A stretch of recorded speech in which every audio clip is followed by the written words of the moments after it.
Oke, Assalamualaikum warahmatullahi wabarakatuh.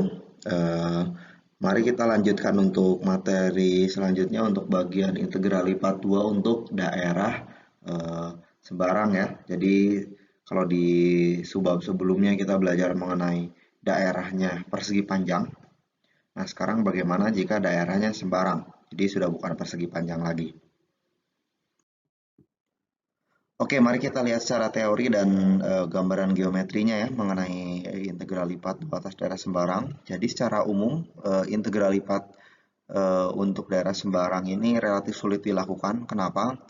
Karena tidak ada cara spesifik untuk langsung menghitung integralnya. Jadi kita harus melihat bagian yang paling sederhananya dulu. Lebih tepatnya kita harus memotong-motong si bagian tersebut menjadi bagian yang lebih sederhana. Nah, untuk bagian sederhananya tadi ada dua jenis yang perlu kita ketahui atau kita perlu bedakan. Jadi yang pertama adalah disebut dengan daerah Y sederhana.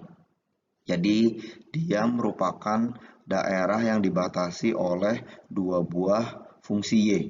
Di sini ada Pi1 dan ada Pi2 sebagai pembatasnya, dia tidak bukan garis lurus lagi ya. Sedangkan untuk batas di sumbu X-nya dia hanya berupa garis. Oke. Dan yang kedua adalah daerah X sederhana. Jadi kalau kalian bisa bayangkan sebetulnya tinggal dibalik orientasinya. Di sini dibatasi oleh P1, Psi1 dan Psi2 untuk di sepanjang sumbu X-nya ya, sedangkan untuk sepanjang sumbu Y-nya dibatasi oleh garis. Nah, pembagian atau bentuk dari si daerah ini sangatlah penting. Kenapa? Karena nanti kita harus menentukan urutan pengintegralannya dari sini. Kenapa itu sangat penting? Jadi apabila dalam beberapa kasus, apabila kalian tidak bisa melakukan perhitungan dalam urutan pengintegralan yang satu, maka dari itu kalian harus mengganti urutan pengintegralnya. Misalkan dx dy tidak bisa, ya harus menjadi dy dx. Dan kalau dua-duanya tidak bisa, bisa jadi bahkan harus dirubah menjadi transformasi lain, misalkan koordinat polar. Oke, dan seperti saya sebutkan tadi, apabila daerahnya tidak masuk ke dalam dua jenis tadi, artinya kita harus memotong-motong dia menjadi berbentuk daerah X sederhana ataupun Y sederhana atau kombinasi mereka. Jadi bisa juga dikombinasikan dengan bentuk apa? Dengan daerah persegi panjang. Jadi misalkan contohnya di sini, apabila kita punya lingkaran dengan lubang di tengah karena dia bukan X sederhana atau Y sederhana, jadi mau tidak mau harus kita potong jadi dua, misalkan jadi S1 dan S2 di sini. Dan karena ini eh, baru bisa kalian hitung ya. Begitupun sama misalnya ada daerah sembarang, di sini karena bukan X sederhana dan Y sederhana, dia harus dipotong-potong menjadi lebih dari satu bagian. Oke, mari kita melihat urutan pengintegralan untuk daerah Y sederhana dan X sederhana tadi ya. Jadi, yang pertama untuk daerah Y sederhana sebetulnya di sini kenapa dinamakan juga daerah Y sederhana? Karena kita akan mengintegralkan dulu terhadap Y baru terhadap X. Jadi urutan operatornya nanti adalah DY dx. Jadi kalau kalian perhatikan kita kan punya ini ya. Jadi yang pertama kita akan menghitung dulu terhadap Y baru terhadap X. Sebetulnya bisa dilihat juga tadi dari gambar daerahnya. Jadi untuk integral lipat 2 daerah yang luarnya ini dia selalu konstan. Jadi sekali lagi saya ulangi, untuk daerah integral lipat 2 bagian luar batas-batas luarnya di sini, batas pengintegralannya ya, dia haruslah selalu konstan. Makanya dia ditaruh di luar sebetulnya. Sedangkan bagian dalamnya boleh fungsi. Jadi di sini untuk daerah Y sederhana kita integralkan dulu terhadap Y, kemudian nanti disubstitusikan fungsi terhadap X. Akhirnya kita hanya tinggal punya X ya, dan karena batas-batas luarnya ini konstan, maka kalian akan dapat hasil integralnya juga konstan. Oke, jadi aturannya seperti itu. Begitupun sama untuk daerah X sederhana.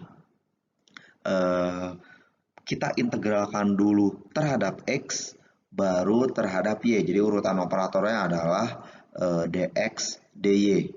Kenapa? Karena bagian fungsinya dia merupakan fungsi terhadap Y, bagian dalamnya, batas-batas dalamnya ya. Maka dari itu dia diintegralkan dulu pertama, baru diintegralkan bagian variabel Y-nya. Sekali lagi saya ulangi, bagian luarnya dia haruslah selalu konstan. Kenapa? Karena nanti kalau dia bagian luarnya ini fungsi, kalian tidak akan dapat konstan hasil integral, karena kalau integral tentu dia selalu hasilnya adalah nilainya konstan. Oke, mari kita mulai dengan contoh soal yang saya ambil dari buku Thomas ya. Di sini contohnya misalkan kalian diminta untuk menghitung prisma dengan bagian alasnya ya. Dia berupa segitiga yang dibatasi oleh garis Y sama dengan X dan X sama dengan 1. Dan bagian tutup atasnya dia merupakan fungsi. Sekarang fungsi Z sama dengan sesuatu. Oke, bagaimana cara mengerjakannya? Jadi langkah pertama yang perlu kalian lakukan adalah gambar. Seperti saya sebutkan sebelumnya, menggambar ini wajib terutama untuk daerah dasar apabila dia bukan segi 4. Di gambarnya ini ya. Jadi yang pertama gambar garis Y sama dengan X. Ini garis Y sama dengan X di sini. Yang miring ini ya. Kemudian garis X sama dengan 1 jelas yang ini. Oke, berarti kalian memiliki daerah pengintegralannya daerah sini ya. Oh sorry, masih ada lagi batasnya dibatasi oleh sumbu X. Sini sumbu X di bawah sini ya. Oke, kalian memiliki daerahnya berupa segitiga. Kalian mau arsir segala macam silahkan. Nah, langkah kedua adalah kita hitung kita tentukan batas-batas pengintegralannya dalam notasi integralnya. Tadi kan kita baru gambar, sekarang kita gunakan gambar tadi sebagai informasi untuk menentukan batas-batas pengintegralannya. Oke, sebagai catatan dari saya selalu mulai untuk mengisi batas pengintegralannya dari luar. Oke, di sini misalkan dipilih urutan pengintegralannya menggunakan dy dx. Maksudnya di luar duluan adalah saya akan mengisi batas pengintegralannya untuk yang dx terlebih dahulu. Kenapa? Karena lebih mudah. Jadi untuk yang dx kita lihat di sini x-nya mulai dari berapa? Dari 0 sampai 1. Oke, karena dia berupa konstan maka batasnya adalah dari 0 sampai 1. Oke, dari 0 sampai 1. Oke, untuk bagian luarnya saya yakin mudah ya karena hanya konstan saja. Nah, sekarang bagaimana dengan bagian dalamnya? Bagian dalamnya adalah terhadap variabel Y. Sekarang yang kita lihat bukan lagi titiknya, tapi yang kita lihat adalah garisnya. Jadi, karena kita orientasinya adalah sumbu Y atau variabel Y, artinya kita akan melihat fungsi atas atau fungsi Y yang membaca sebagai batas atas dan fungsi Y yang berada di batas bawah. Jadi fungsi Y yang di atas bawahnya berupa apa? Y sama dengan 0 di sini sampai Y sama dengan X. Jadi kalau ditulis dalam integralnya Y dari Y sama dengan 0 sampai Y sama dengan X. Oke.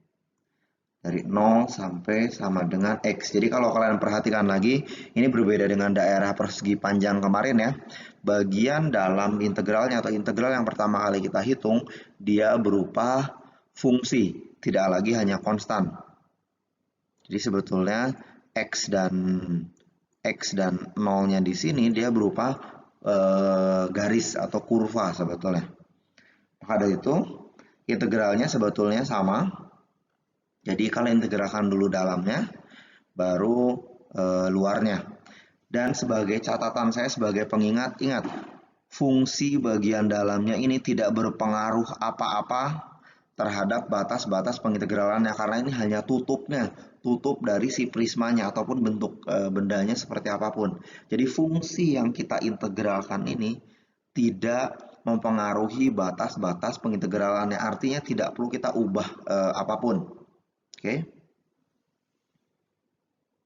Jadi kalau kita integralkan dulu terhadap y, kita dapat ini disubstitusikan dapat x, maka kalian akan dapat hasilnya sama dengan ini ya.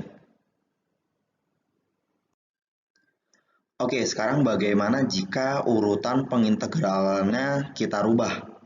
Dan bagaimana dengan batas-batasnya?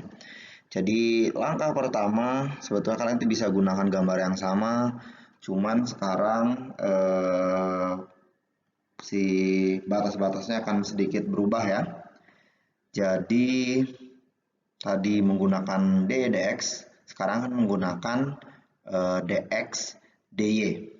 Seperti saya sebutkan tadi, saya selalu mulai menggunakan dari mengisi batas yang luar dulu. Dalam kasus ini di sini karena ada terhadap variabel y, saya akan melihat orientasinya terhadap sumbu y. Jadi kalau nanti di dosen lain atau di kelas lain teman kalian mengisi dari dalam, sebetulnya sama saja, tapi menurut saya jauh lebih mudah apabila kita mengisi dari luar dulu. Jadi apabila kita melihat variabel y di sini, jadi kita lihatnya terhadap orientasi sumbu y. Jadi kalau kalian perhatikan di sini y-nya dari berapa sampai berapa? Dari 0 sebetulnya dia sampai 1 di sini ya, batas ujungnya terakhir.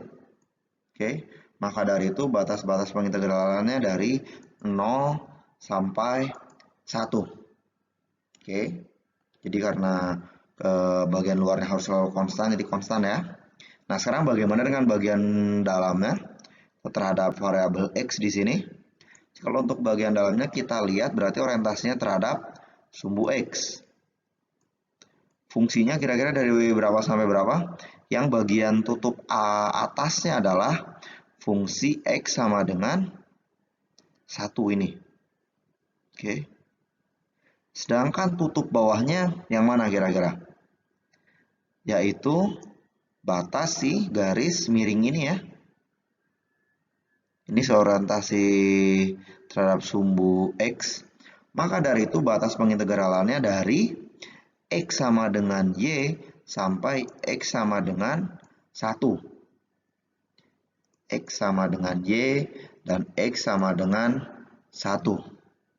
Oke, dan sekali lagi saya ulangi, bagian dalam integralnya ini tidak berubah apa-apa atau fungsi yang kita integralkan ini tidak mempengaruhi si batas-batas pengintegralannya. Oke. Jadi sekali lagi saya ulangi bahwa batas-batas pengintegralan di sini apabila kalian mau menukar urutannya tidak langsung ditukar begitu saja seperti di daerah berbentuk persegi panjang. Tapi perlu kalian gambar dulu daerahnya, tentukan batas-batas mulai dari luar. Kalau saya baru yang dalamnya, fungsinya mana fungsi atas, mana fungsi bawah, mana fungsi yang lebih kanan, mana fungsi yang lebih kiri. Sedangkan untuk teknis perhitungannya dia akan sama. Jadi dalam kasus ini di sini diintegralkan dulu terhadap y, terhadap x. Di sini x-nya sama dengan y, sini x-nya sama dengan 1. Disubstitusikan, kemudian kita memiliki fungsi baru yang diintegralkan terhadap y. Sini sederhanakan dulu ya. Dan terakhir kita dapat hasilnya sama dengan 1. Dan harusnya sama dengan urutan pengintegralan dy dx. Oke, jadi kalau berbeda artinya batas pengintegralan yang kalian tentukan bisa jadi salah. Oke, jadi silahkan dicek lagi apabila batas pengintegralannya tidak sama. Nah, sekarang selanjutnya saya akan tunjukkan bahwa apabila kita salah memilih urutan pengintegralan, kalian bisa jadi tidak akan bisa menghitung si integralnya.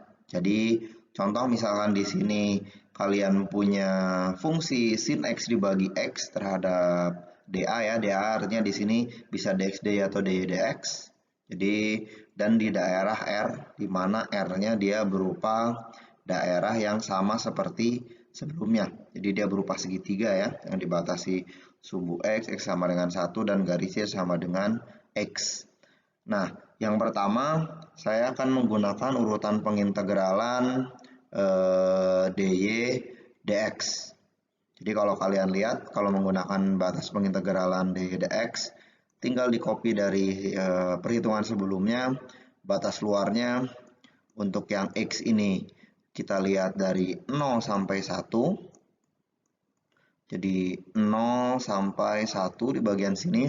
Kemudian yang y atau yang bagian dalamnya dia dari fungsi y sama dengan 0. Ini di sumbu x ya, y sama dengan 0 sampai y sama dengan x. Y sama dengan 0 sampai y sama dengan x.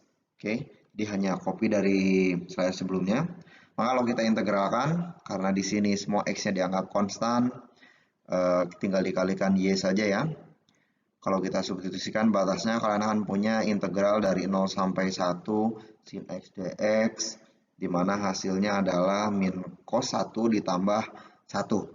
Oke, jadi ini kalau kita memilih urutan pengintegralannya adalah dy dx.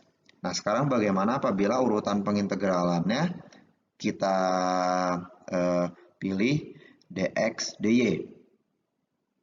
Kalau kalian lihat sekarang di sini batas pengintegralan jelas harus mengikuti ya. Dari 0 sampai 1 yang bagian luar untuk variabel y. Dari 0 di sini, ini 0 di sini sampai 1. Oke. 0 sampai 1. Kemudian yang bagian dalamnya dari y garis ini ya. Garis y x sama dengan y dan y sama dengan x sama dengan y dan x sama dengan 1 di sini. Oke, jadi ini batas-batasnya ya. X sama dengan y dan x sama dengan 1. Nah, sekarang karena fungsi dalamnya tidak mempengaruhi apa-apa ya, tidak akan berubah apa-apa ya, tetap fungsi sin x dibagi x di sini. Oke. Cuman sekarang pertanyaannya, integral dari sin x dibagi x dx ini apa? Oke. Jawabannya tidak bisa. Menggunakan teknik pengintegralan yang sudah kita ketahui, tools yang kalian miliki tidak akan bisa untuk menghitung ini. Kalau limitnya kalian pasti bisa menghitung, turunannya juga bisa, tapi sayangnya untuk integralnya tidak bisa. Oke, ya mungkin kalau kalian pilih sin x-nya sebagai deret Taylor bisa untuk di persekiraan titik tertentu, tapi karena di sini analitik, jadi tidak bisa ya. Maka kita tidak bisa menghitung apabila urutan pengintegralannya dx dy. Jadi seperti saya tekankan lagi tadi, urutan pengintegralan di sini sebetulnya sangat mempengaruhi seberapa panjang atau bahkan seberapa sulit integral yang akan kalian hitung. Dan dalam kasus contoh soal di sini, kalian bahkan tidak bisa menghitung integralnya apabila kalian urutan pengintegralannya salah. Oke. Dan kalau kalian perhatikan sebetulnya pemilihan urutan pengintegralan ini menentukan seberapa panjang juga hitungan kalian. Jadi intinya gampangnya gini saja. Apabila kalian menghitung menggunakan batas pengintegralan tertentu ternyata tidak bisa atau panjang, kalian boleh rubah urutan pengintegralannya. Biasanya integral lebih mudah kalau batas-batasnya seperti apa? Banyak nolnya ya. Jadi kalau banyak nolnya, batasnya biasanya lebih mudah atau lebih pendek hitungannya biasanya. Oke, yang selanjutnya kita akan melihat contoh apabila kalian sudah tahu batas pengintegralannya terhadap dy dx, tapi kita akan rubah menjadi dx dy. Oke, tapi di sini integralnya tidak akan dihitung ya karena sebetulnya mudah kalau kalian lihat di sini hanya polinomial biasa. Jadi fungsinya sebetulnya yang bagian dalamnya sini boleh apapun.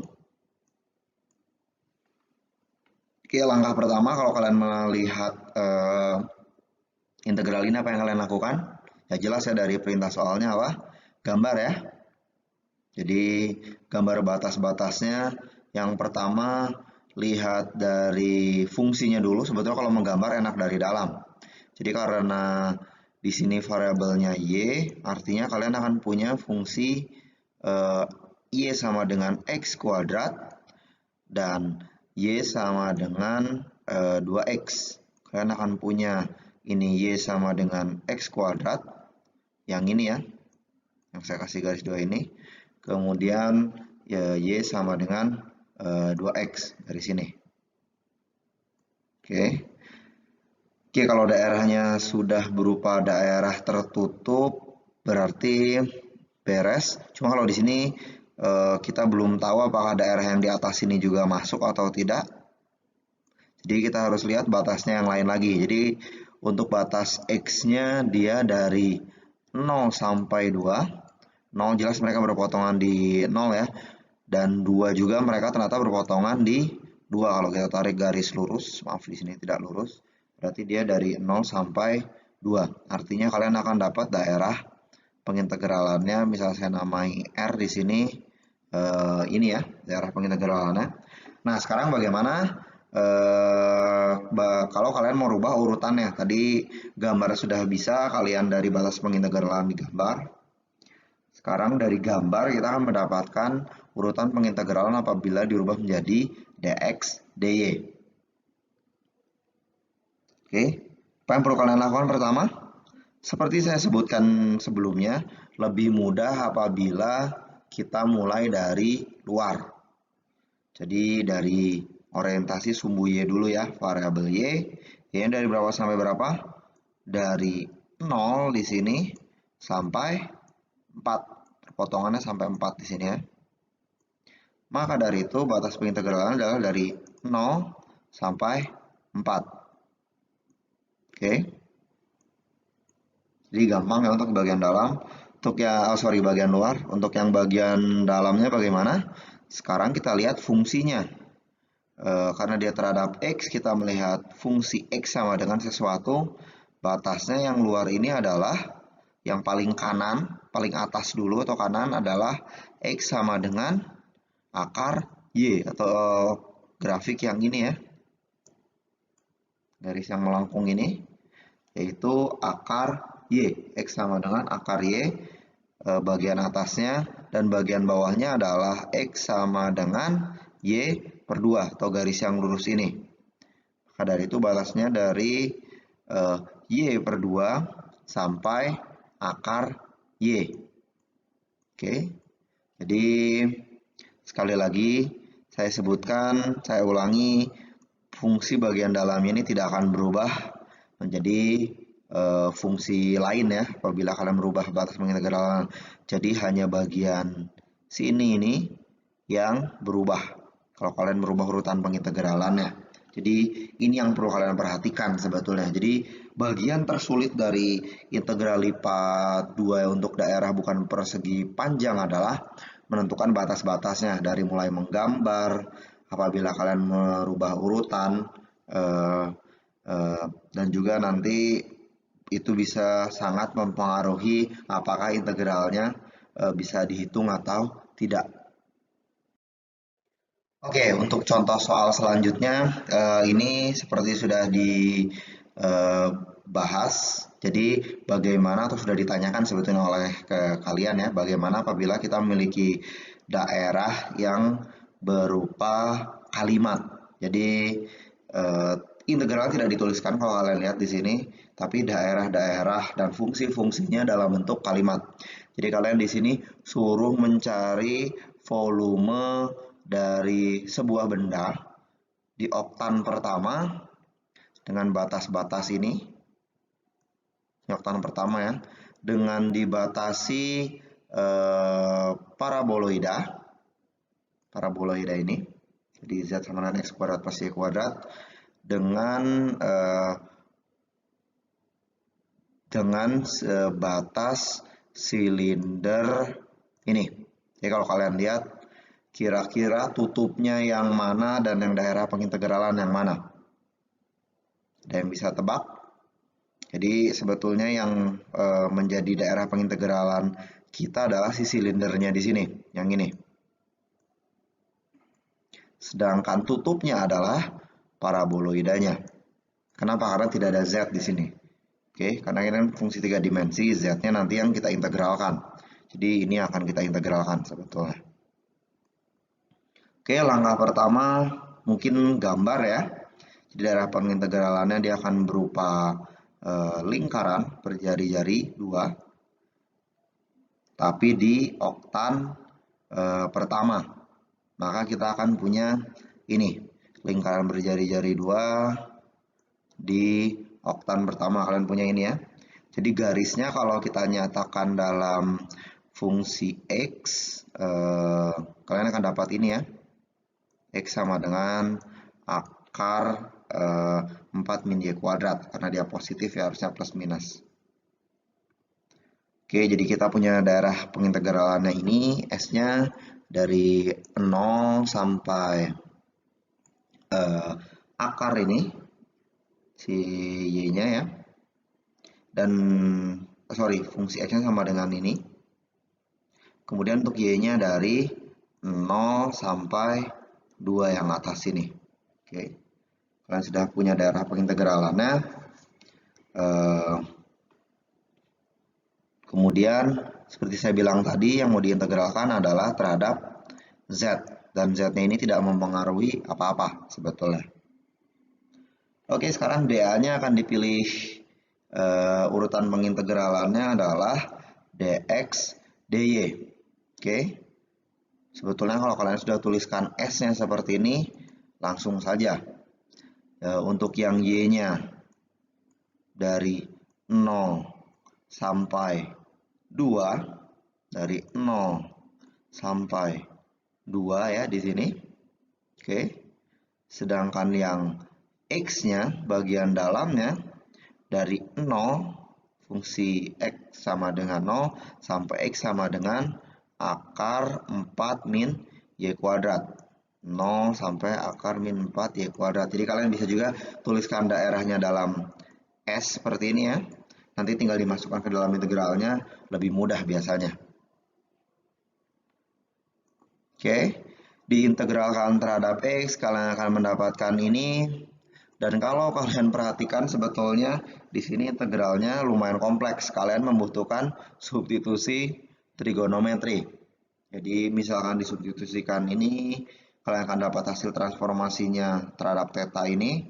Jangan lupa batas-batasnya juga ikut berubah menjadi terhadap theta. Maka dari itu integralnya sama dengan ini. Ini banyak penyederhanaan ya, saya tidak tuliskan secara detail. Dan hasil akhirnya adalah sama dengan ini. Dan ini sebetulnya ada di buku Purcell di bab integral untuk daerah sebarang ya, jadi silahkan dicek. Jadi bisa saja daerahnya dalam berupa kalimat. Oke. Dan bisa kalian coba sebagai latihan, coba kalau urutan pengintegralan dirubah menjadi dy dx. Dan hasilnya harusnya sama. Oke, yang selanjutnya ini untuk latihan ya. Jadi untuk yang nomor pertama silahkan saran saya coba untuk kedua urutan pengintegralan. Jadi mau dx dy ataupun ddx supaya kalian bisa cek apakah hasilnya sama dan seharusnya sama. Dan nomor 2 di sini sama seperti contoh soal, cuman sekarang silindernya berbeda. Daerah pengintegralannya berbeda. Jadi langkah pertama gambar dulu, tentukan fungsinya apa. Nanti kalian bisa menentukan batas-batas pengintegralannya ya. Dan nomor ketiga di sini harus dirubah urutan pengintegralannya bahkan. So kalau pakai dx dy tidak akan bisa, harus menggunakan dy dx. Oke, untuk kuliah hari ini saya cukupkan sekian. Terima kasih atas perhatiannya. Wassalamualaikum warahmatullahi wabarakatuh.